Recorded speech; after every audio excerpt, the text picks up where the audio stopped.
shegen kaya ashe kana nan ashe har yanzu da akwai sauran mazantaka tunda na ga har yanzu akwai sauran dada.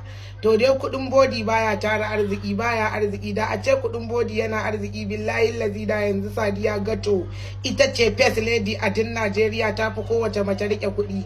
Shi ba Amis Fulani fa karatu ba ka kai shi yayi ba bodi ya je siyarwa ba. Duk abin da Amis Fulani ya kace kai sai ka je haka kaje sai da aka kama ka me ake ce musu masu kame a wata kasar billahi lazi bai ba iya fa ba da ya wata 6 watansa 16 a daure.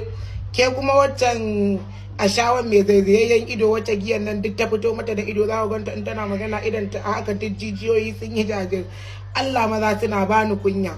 Allah ni namiji ce na zaɓi gantsareriyar mace wacce ta isa mai jini a duka ba zo zai ya ba mai abu har cibiya ba ni gwara ni kananu ne. Yanzu ina yanayi yanzu idan na yi nomar zan ci gaba da bidiyo ko dan masu zan tsaya ina ciwo gaba da bidiyo wannan fa sana'ar bodi yake.